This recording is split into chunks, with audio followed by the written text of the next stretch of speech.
is that in most situations now, informal supports are unable to stay at the STA with the participant because the STA is taken to give those supports a break. That's right. That's exactly right. So if you take your major carer with you, then that may be seen as something that's not STA. It may be seen as a holiday or a weekend away. And as we know, the NDIA does not fund holidays, etc., etc. It must be purely disability specific. And so if you do take an informal carer with you, that may not be viewed as something that can be funded. Yeah.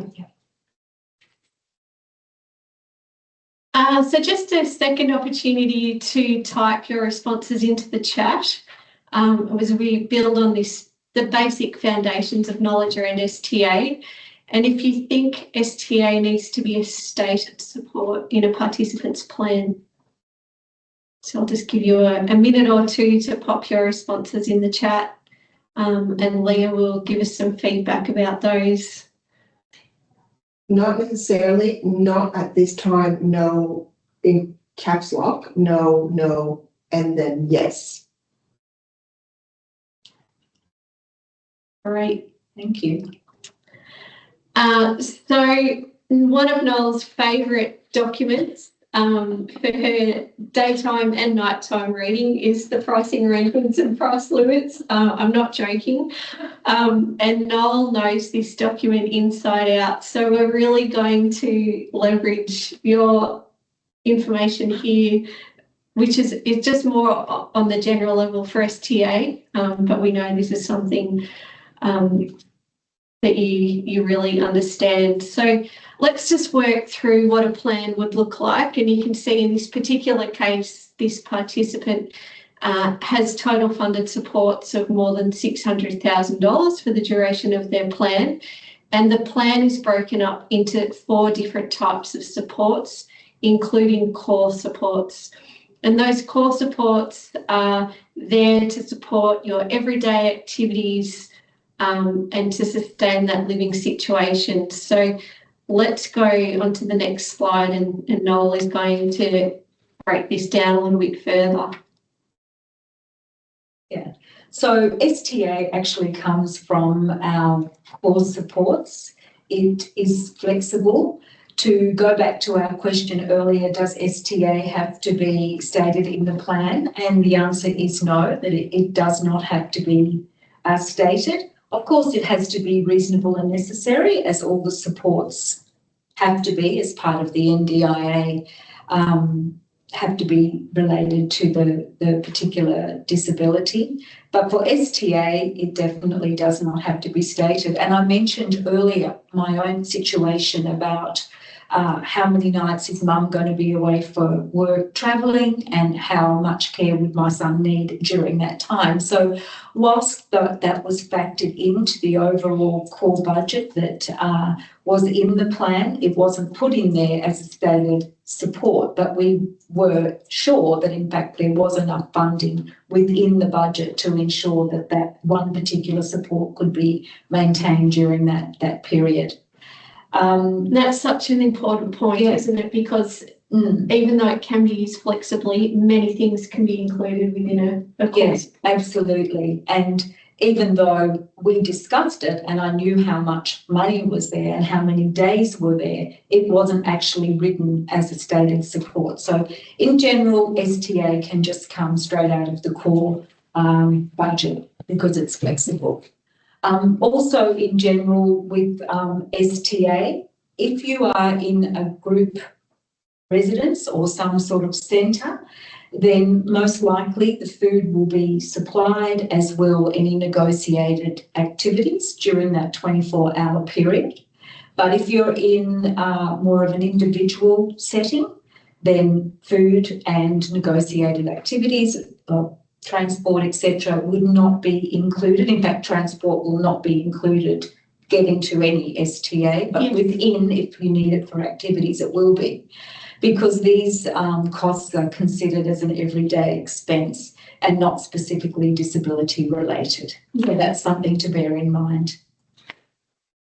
Great. And if we just have a look at how this is laid out in the pricing arrangements, so there are significant differences in the level of funding for STA depending on the ratio of support to the participant and also depending on the day of the week. So we can see here that this one is for 1-to-1. Yep, sure. And again, you know, within the operational guidelines for the STA, it pretty much says that, you know, if you are in a group residence or some sort of centre, the thinking behind that will be that you will share supports. So that might be, you know, 1-on-2 up to 1-on-4, perhaps 1-on-3, unless you are specifically funded for 1-on-1. And that is a recurring theme throughout your plan, that is your funding ratio.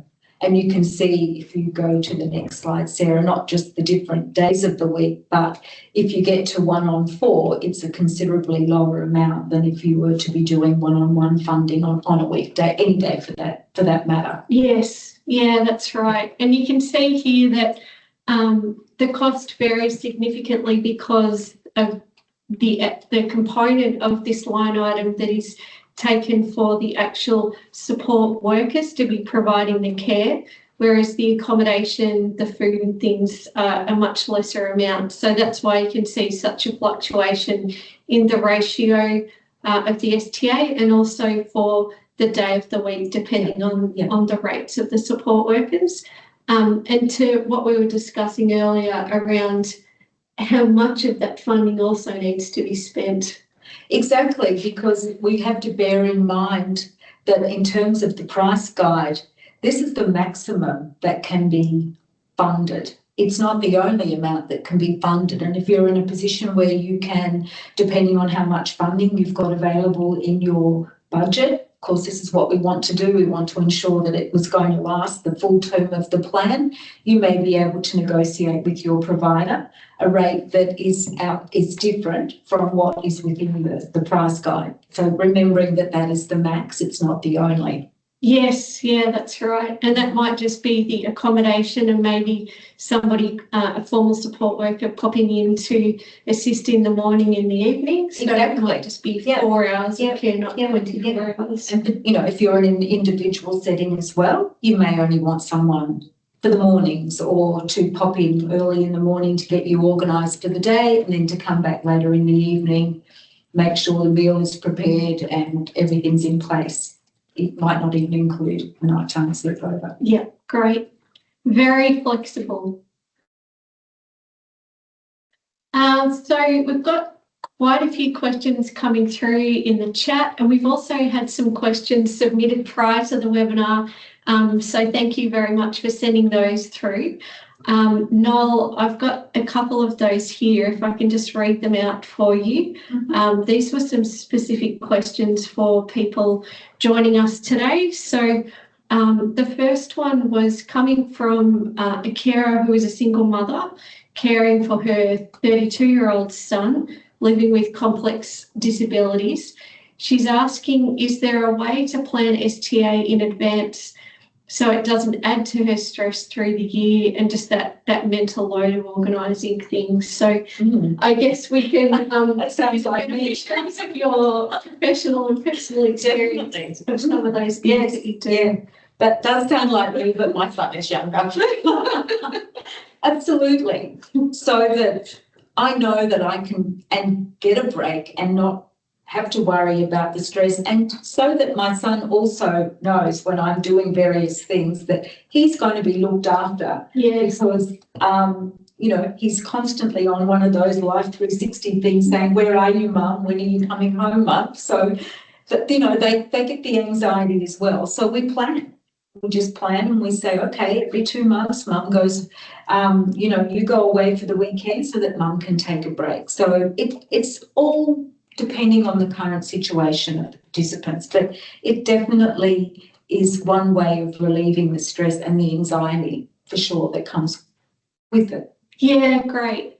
I think recently you assisted a family as well where they've recently learnt about the ability to book STA to have that break when these changes came about, and just needed to have that knowledge going into the plan review to ensure that the core supports were there. Absolutely. And that was one of the key things that they wanted to discuss with the planner, to ensure that there would be enough funding in place moving forward, depending on what their situation was, because they knew that that was going to be something that was very critical to them in terms of, you know, sustaining their situation. Yeah, great. I think those two strategies, you know, with that information in hand in advance, then if an opportunity arises where a carer does need a break at short notice, it's peace of mind to know that's in place. Absolutely, definitely. Yeah, definitely.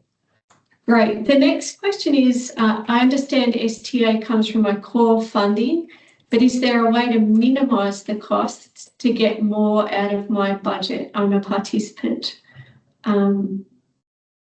So different ways of scheduling. Definitely, we must always look at the budget and make sure that it's going to last the length of the plan, because we know that it's very challenging to have any additional funding, or it may not even happen at all. So I guess one thing I would recommend, something that I certainly do, is when I'm looking at STA, I try if I can to make it during the week where I know that, you know, the rates are lower. Yes. You know, a public holiday, again, I try to avoid unless it's absolutely necessary. Yeah. Same with weekends. So that's it's just something that can be done, you know, just to see if you can make the funding last a bit longer, and also if you can manage with shared supports rather than a one-on-one, especially in a group situation in a centre. That's also an opportunity whereby you could save some of the funding money. Yeah, great. Yeah, I think that, you know, looking at the pricing arrangements and such significant differences in the price per day of the week, Absolutely, can definitely help to make that budget go further. Yeah. Great.